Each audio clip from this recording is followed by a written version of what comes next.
Do it again, do it again.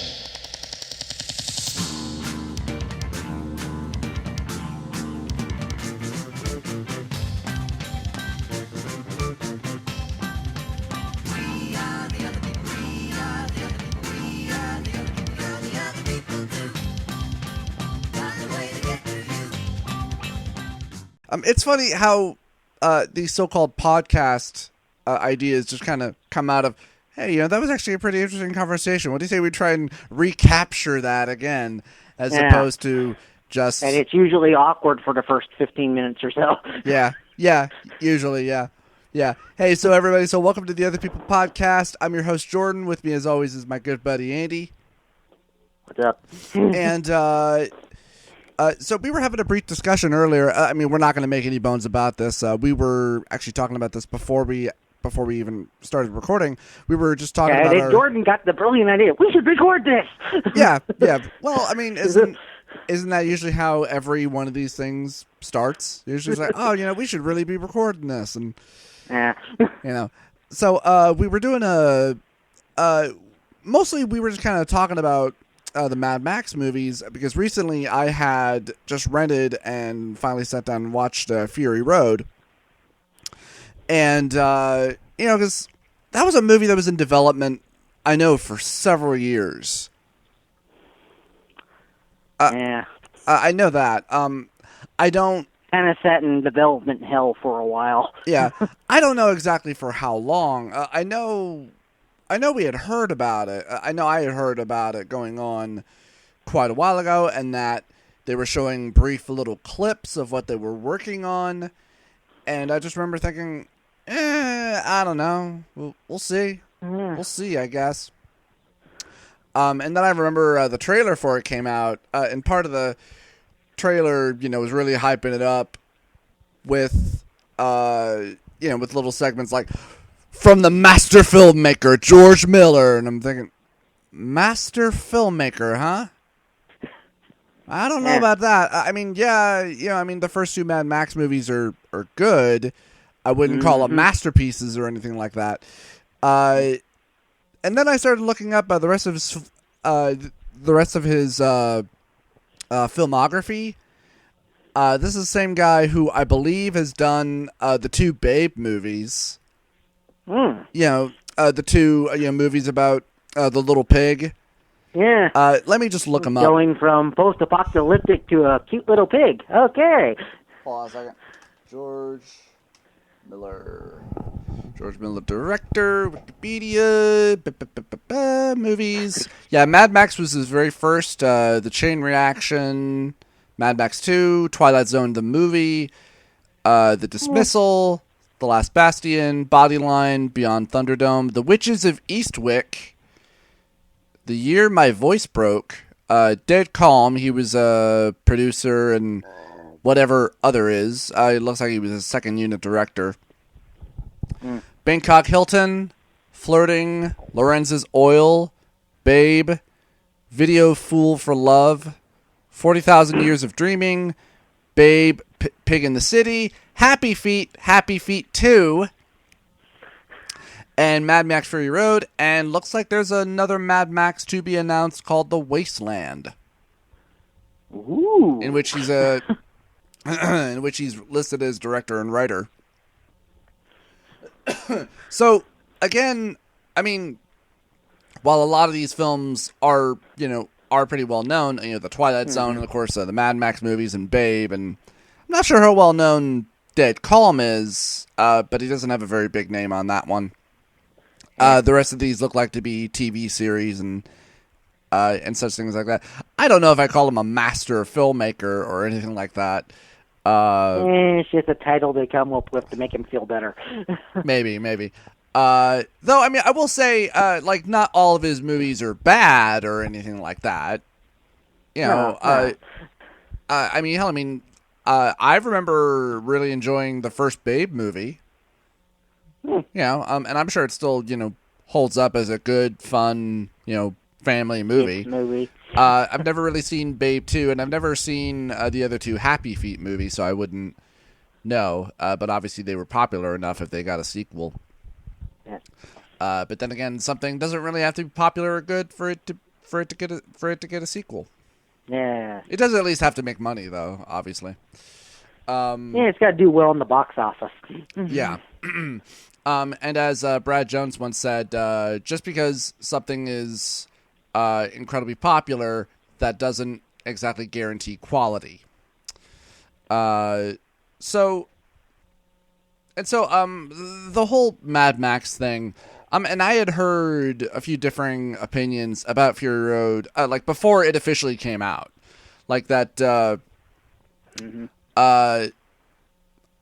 Jason Murphy, who of course is of Rage Select, how he briefly told a story about how while he was out in L.A.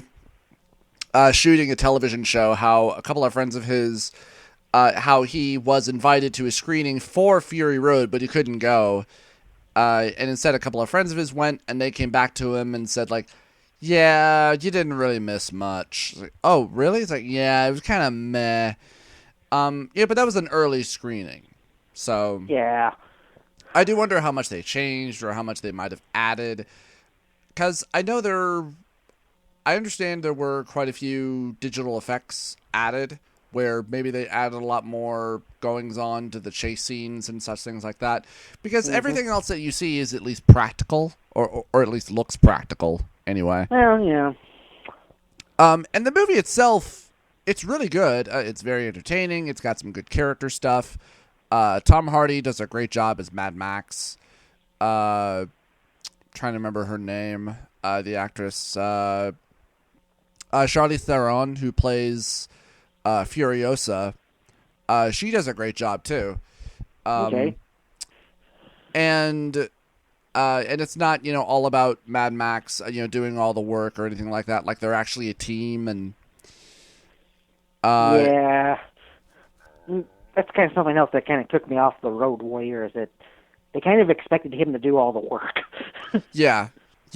Well, I mean, this is like, guys, I'm like one guy going up against an entire freaking army here. Well, and he did have backup. Can a brother get some help here? Well, and I mean, he did have help. It was just they got overwhelmed he did a too. little bit. Yeah. But and I mean, I wonder how much this is true. But I remember from when the Nostalgia Critic was talking about Fury Road. I mean, maybe this is just a thing that's been going on over the last couple of years. How there's a group now, I guess, who call themselves Menonists, and actually, I kind of want to look this up because I wonder how much of this is true. Hold on a second. Men, if you even can figure out how to spell it, that is that it? Menonists? No, that looks like it's a form of disease. Never mind, fuck it. So, as part of the Fury Road review that he was doing, he was talking about how there's this small group, I guess that only exists online, that call themselves Menonists, where they bitch and they moan about how they feel like they're being discriminated against because women are, doing too much of the work of a man, sort of thing. Really? Yeah, and that's what they feel happened in the Fury Road movie. So much so, that it gets so much so that it gets heavily parodied in it, and I didn't see that at all. I just saw that as, yeah, she's a character who's on a mission and who's, trying to do, what she knows is right. And yeah, she does get a lot more screen time, but that's because the movie is also more about her than it is also about Max. Yeah. Max is, I mean, he is just kind of there, but he doesn't have much going on other than at first he just wants to be alone and he just wants to survive. He does quickly learn, okay, we need to work together because you know what you're doing and I know what I'm doing. And together, we can survive this shit. yeah, pretty much. Huh. And whatever anybody wants to take away from what's not there is just an idiot and maybe Yeah. overanalyzing a bit. So Why do people always see more into movies and books and games than it's there? because they have nothing better to do with their time, I'm just going to assume. You know. Because people need to be angry about something and they need to just bitch and moan about something. Women are getting too much screen time and are doing too much stuff that men should be doing. I'm sorry, did we suddenly go back to the 40s? Could we perhaps grow up and evolve now? Yeah, it's No? like they might as well just think like women should just stay at home and make babies. Yeah. I had actually thought of the joke of, ladies, calm down. Now why don't you go back in the kitchen and make me a sandwich? I'm starving. Mm-hmm. But, Yeah. you know, it's just... And to all the ladies who may or may not actually listen to this, Oh, please, Andy, we there know... probably isn't any. He's just kidding. Yeah. Well, and I was just gonna make a joke about. Oh, come on, Andy. We already know full well nobody's listening to this. Well, you got like 5 people, maybe. Maybe. I actually did have somebody comment on our last podcast saying, "Hey, man, it's a good show." So. Hey. Yeah, so Positive. so somebody's listening, but one guy. yeah, one man, but and I mean, of course, the whole Mad Max thing, of course, I remember my very first exposure was like back in the 80s. This one, I don't remember if it was a movie channel or a cable channel, but I know at least like every single weekend they would always play a Road Warrior.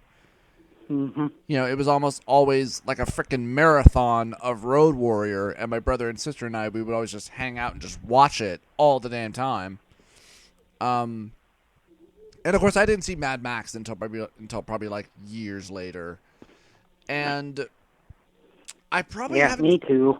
And I probably haven't seen it again since then in those many years.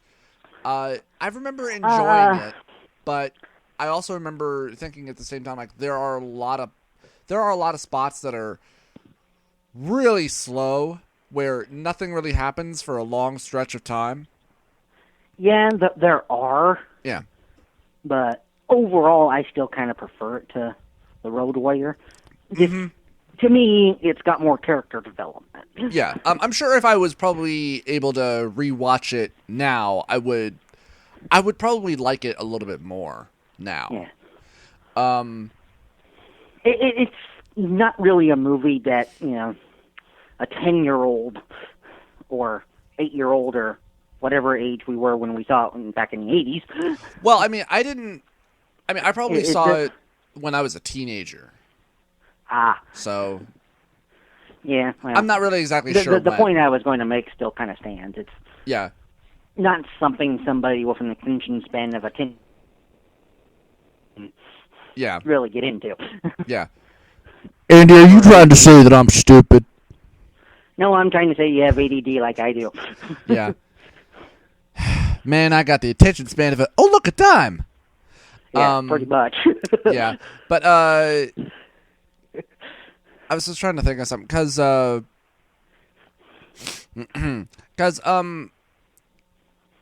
man. So, like, and I can imagine, because bear in mind, this was also George Miller's very first movie. It was Mad Max.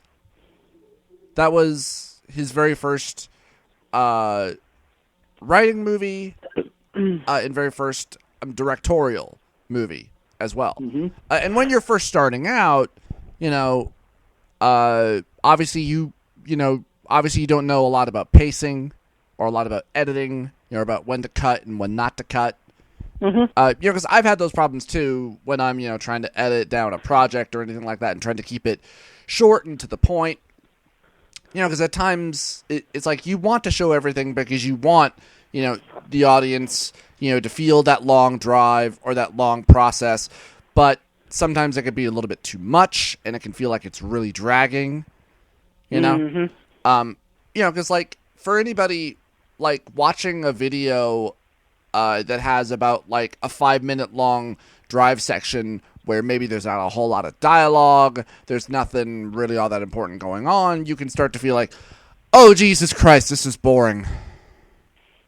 You know, and that can be a problem sometimes. Yeah, but your mind starts to wander into other things. Yeah. And so, of course, when we got and from what I understand about Mad Max, it was a film that did well enough. I'm actually going to look this up right now. Development, casting, vehicles, filming, post-production. Released Mad Max, first released in Australia. Roadshow in 1979. The movie was sold overseas for $1.8 million international. When shown in the United States during the 80s, the original Australian dialogue was, of course, was redubbed by an American audience. The original Australian dialogue. The film was banned in New Zealand and Sweden. Reception upon its release, the film polarized critics in a 79 review. The Australian social commenter and film producer Philip Adams condemned Mad Max, said that it had all the emotional uplift of Mein Kampf and would be a special favorite of rapists, sadists, child murderers, and insipid Charles Manson. Also, its United States release, Tom Buckley of the New York Times called the film ugly and incoherent.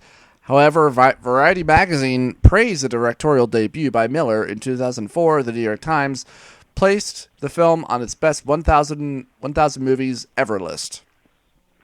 Huh. So, got quite a lot of controversy, apparently. Though I'm sure if you were to watch it now, it would be very tame. Yeah, because I have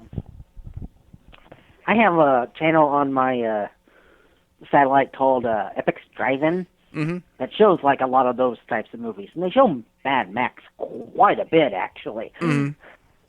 And yeah, by today's standards, it is actually pretty tame. It's like, yeah, there is that one horrible scene where his family gets murdered. Yeah, but you don't really even see anything.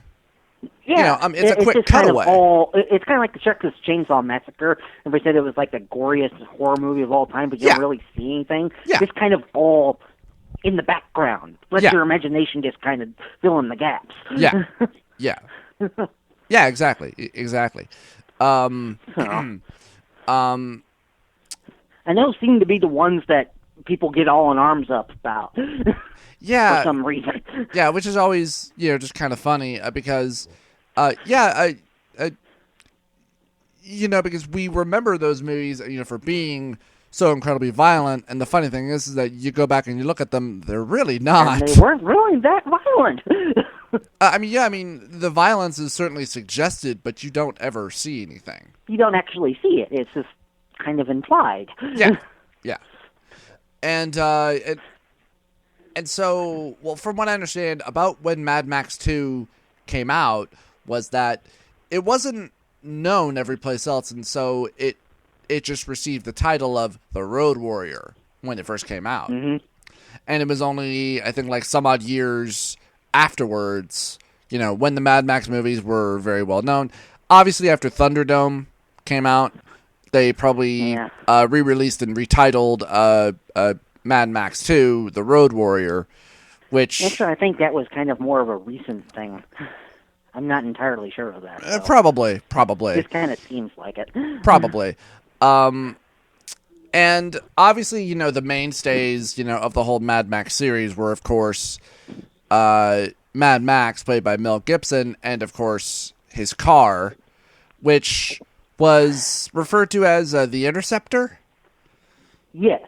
I believe? Yeah. Yes, and because that's basically what they were all called in the first one. Yeah. And they were basically kind of redone cop cars. Yeah. And the car was really only around for, well, it comes in about like the last third of the first movie, and then it's only in the second movie for about half of it, because it gets destroyed. And then he's kind of pulling it along with a bunch of I thought that was just horses in the third one.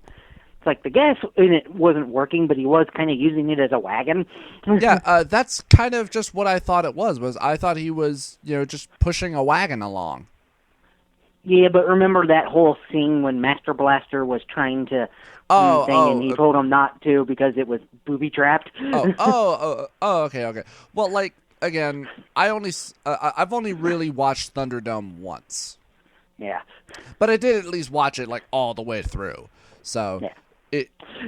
it wasn't a sort of thing like I watched it for like a few minutes. I was like, oh, this is boring. I'm going to go watch something else.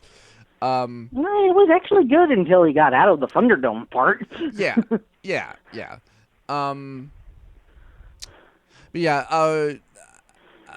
and I mean, obviously, there's not that much to say about the Road Warrior. I mean, there are some things that go on, and it's just, there's just not a lot because, while it is obviously just referred to as a chase movie, the chase doesn't really happen until like the end of the movie.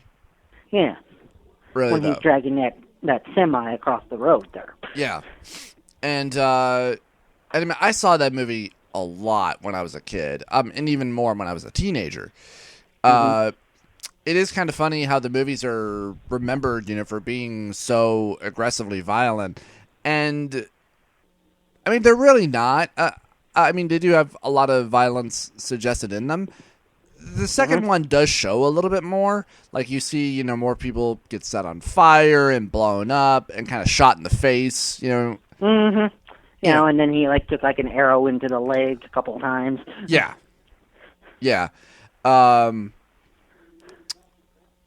Just trying to think, what's probably, what would you say is probably one of your favorite scenes from The Road Warrior? I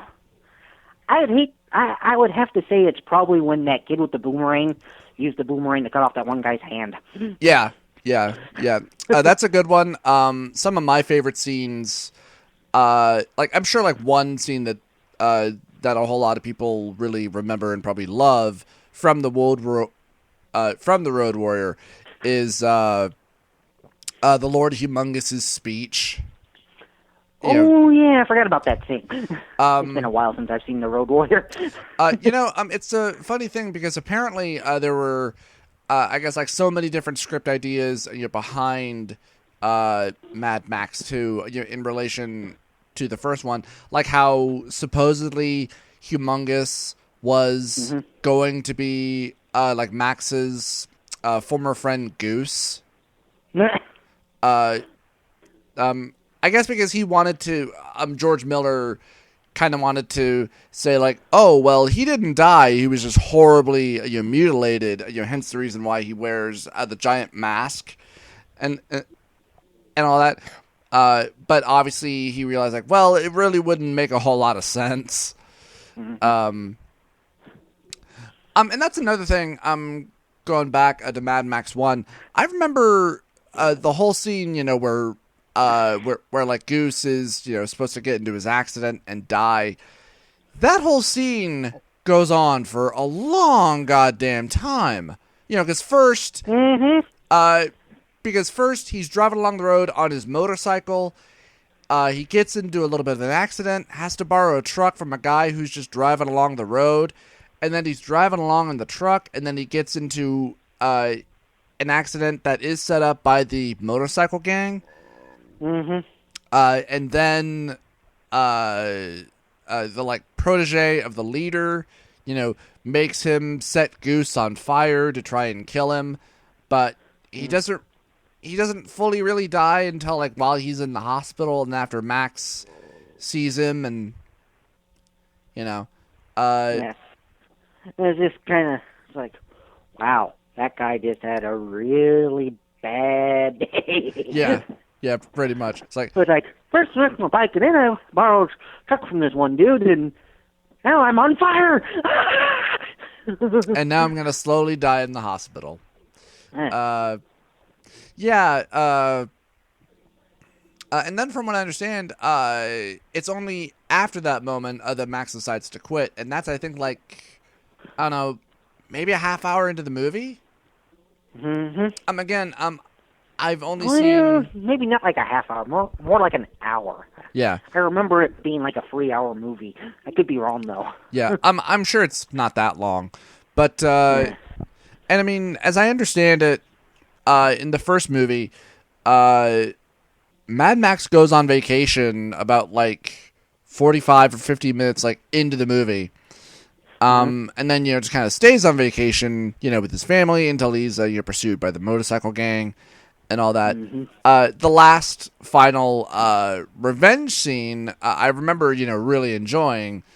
It is a scene that might not work so well in contrast today. Uh, but I certainly remember it being something that I enjoyed. Another scene that I really like, I mean, it's a scene, that you could probably, just throw away, from the Road Warrior, is like, while he's driving that truck, and somebody, is trying to climb up along the side of the cab, and within, like, half a millisecond of Max, seeing the guy, just immediately brings up the double-barreled shotgun and blasts the guy right in the face. Just. Yeah, just like doesn't even think about it. Just like sees him and like, nope. And it's that kind of shit that makes me think like, yeah, that's Max. The sort of guy who I'm going to kill you immediately without even thinking about it. And I think this should finally bring us over into into Thunderdome. Yeah. Which is a movie that, I mean, I don't want to say has a lot of controversy behind it, but does have a lot of, that seems to be the one that a lot of the fans hate. It's got a lot of mixed reviews, let's just say. Yeah. Where, that's the one where, like, a lot of the big fans of the trilogy hate the most. And to be fair, it's not a bad movie. It's just that last bit after he gets out of Thunderdome. Well, and I think we don't really like. I think it's mostly because Thunderdome was the only movie out of those other two that was trying to do something different. Yeah. I mean, for one thing, it was the one that was rated PG-13, whereas, and actually, let me verify this. Was Mad Max 1 rated R? I'm pretty sure it was. Yeah, I think it was. I don't think I can find out on Wikipedia. Let me find out on IMDb. Mad Max. Wikipedia. No, that's for Fury Road. Here we go. Mad Max 1979. IMDb. Blah, blah, blah, blah, blah. Yeah, it was rated R. Now, what about Thunderdome? Because I'm pretty sure Thunderdome was rated PG-13. IMDb 1985.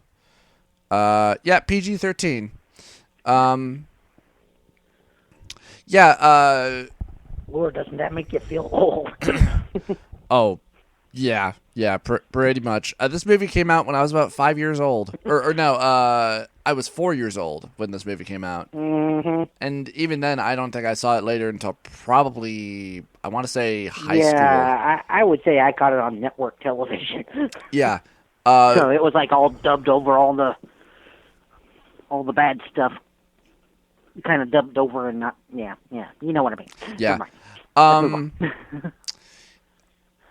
I know for a while, I don't remember exactly when, because I know I heard about this from my sister, where I guess it was maybe either in the late 70s or maybe in the very early 80s, where I guess audio dubbing for movies became a bit of a thing. Mostly, for movies that were, from overseas and such like that. Because I never knew that, until I read about it, that original Mad Max, apparently from when it was originally released over here in the States, that everybody's voice was dubbed over. That's obviously, I guess, not a thing now. Yeah, no. But, if you, actually watch it now, you can kind of totally tell because Mel Gibson doesn't sound like himself. oh, yeah. Well, because hell, from like the first two Mad Max movies, he still had his Australian accent. Mm-hmm. Very much so. But like, kind of what my point was going to be, because I'd always heard about Luc Besson's movie, La Femme Nikita, which I believe was his first movie. And I rented it like some odd years ago. It's probably when I was still in high school. And I watched probably the first 10, 15 minutes of it, and I couldn't stand it because the movie was dubbed over. Mm-hmm. And the weird thing about the dubbing was that it was kind of out of sync. With You some mean of the their actors. lips would move and then you would hear stuff? Kind of. Yeah. Where, like, it was off by, like, a millisecond. And I think it was, the original actor's voice. They just, they I guess... had the timing slightly off. Yeah. They, I guess, like, just had to redub their voices. And it was just too damn distracting. And so anyway, I guess, obviously, a big problem with Thunderdome was that, first of all, it was PG-13, though you wouldn't think that, from some of what you see, though. Yeah. Apart from, Mad Max 1 and 2, where there were, clearly people getting killed and even raped at times, because you do see breasts, in Road Warrior. Mm-hmm. And you do, clearly see a woman being beaten and raped and then killed. And that's in, like, the first 10, 15 minutes of the movie. Mm-hmm. And Thunderdome, I don't want to say it was trying to be too kid-friendly or anything like that, because I don't think it was. It was just... I just think they toned down the violence just a little bit. Yeah. I think really George Miller, he was just trying to tell a cohesive story that kind of had Max in it. Where it is at first about Max, and then it does, become about the kids, and then Max does have an arc at the end of it where he chooses to sacrifice himself in order to save all of these other people. Mm-hmm.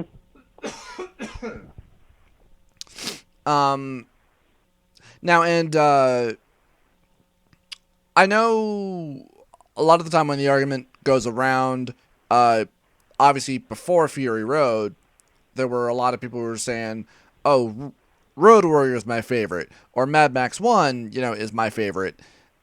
Seems like ever since Fury Road came out, everybody's been like, oh, Fury Road is my favorite. And while I do think, Fury Road is certainly a very good movie, it's very action-packed, it's got some great character moments, and you do, have characters, who go through arcs, and it's not just a silly, over-the-top action movie, though there are some pretty silly parts in it, but they're still pretty damn cool. Like, you have a guy who, like, his whole face is covered, and he's playing a metal guitar surrounded by amplifiers that also shoots flamethrowers. No shit, that actually happens, and he's attached. Okay. And no shit, he is attached to, he's on top of Immortan Joe's truck throughout like the entire movie, and the music he plays is rockin'. It is.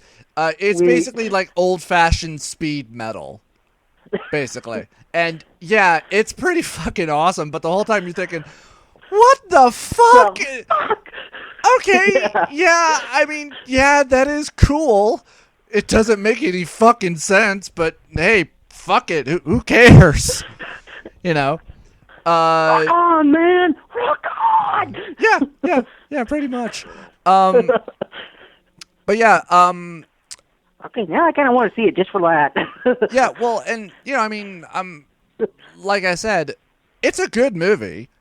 Yeah. It is. It's a very good and very entertaining movie. I never, because I always have this thing, about when I'm watching a movie, even if I'm enjoying it, where there's sometimes scenes that, I'm not really enjoying this actor. I'm not enjoying this scene. I'm just going to fast forward, and skip through or whatever. And I have that with a lot of movies, even with movies that I love, like Die Hard, and stuff like that. Not once that I skipped through a single scene in Fury Road. I watched it from beginning to end. And that is something that I do try to do a little bit better, especially if it's a movie that I, do want to talk about. I will say, though, I haven't seen the other movies in quite a few years. I actually have on my Amazon wish list, they have a Blu-ray collection of the entire Mad Max movie series that I would like to have. So maybe someday I can actually sit down and watch, all the movies from beginning to end, see if they still hold up, and see if they're, movies that I can, thoroughly and fully enjoy. I was a bit hesitant about Tom Hardy playing Max, but while Max, does have a character where he's, he's just a survivor, pretty much. I will say I did kind of miss Mel Gibson in the role, but I do obviously understand why they recast him. Not that he's... seeing as how he's basically gone off the deep end. Oh, yeah. And I haven't seen any of his other work that he's done. I think really the last movie of his I did watch was his Get the Gringo, which did feel a little bit like... Did you see his movie Payback? I got parts of it. Okay. It kind of feels like his role from that movie, which was another movie that I really did like. It kind of feels like that. So, I do miss having him there, but Tom Hardy, does still, do a very good job with it. While for, probably the first half of the movie, Max doesn't really talk a lot. It's also kind of because he is wearing that huge, giant metal muzzle over his face. So if he did talk, it'd be... Well, he could still kind of talk. He just a lot of time chose not to, and even when he did, it was very guttural. Like it was him. Well, that's just kind of Max's character anyway. Yeah. My name is Max, and my world is fire. But it works. It works. It's not like it's not at all. I wonder how weird it would be if it was Christian Bale, doing that, and then his Batman voice. Yeah. Where are they? I'm not wearing hockey pads. Well, actually, Max, you are kind of wearing hockey pads. God damn it. But, yeah. Let him go, Harvey. Wrong movie. Oh. You don't want to hurt the boy, Harvey. But, wow. You can destroy your voice just trying to do the Batman voice. But, still, though, comes highly recommended. My favorite, if I had to choose a favorite right now, is probably The Road Warrior, because that is the movie that does stick out the most in my memory. But again, that's the one most in your mind right now. Yeah. Other than Fury Road. Yeah. I would still say, hey, if you are a Mad Max fan and you want more Mad Max, check out Fury Road. It's a really good movie. And since they are working on another one, I will admit that does have me a kind tad of intrigued. Yeah. So I guess we will see. Well, that and they have a game coming out too, or is it already out? I can't remember. It's already out. It came out, Okay. I think, about a month or two ago. Oh. From what I've heard and seen about it, it's supposed to be a really good game. So, I haven't played it yet, though. Yeah. I'd like to, but I already have a shit ton of stuff on my plate that I should be working on. But I haven't because I'm a lazy fuck. Yeah. So. Yes. All right, well, everybody, until then, I hope that you guys have enjoyed. Please let us know, what are your guys' favorite Mad Max movies? Have you seen Fury Road? What did you think of Fury Road? What did you guys think of Thunderdome? And all that other good stuff. Share your opinions with us. As long as And it's faithful. We don't want, yeah, people yelling at us for no reason. you guys are fags because you like movies with guys that wear tight leather loincloths and they wear football pads and it's all men and covered in oil and it's like, well, when you put it that dude, way, that kind of sounds yeah. like you're more into that than we are.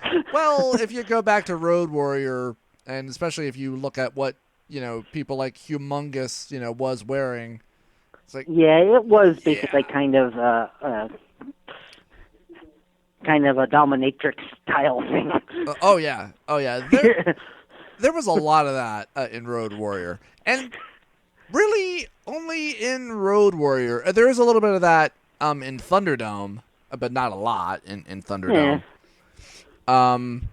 And not a lot of that either in Fury Road. So, Yeah. all right. Well, until then, hope that you guys have enjoyed. We'll see you next time. Bye. Goodbye, people.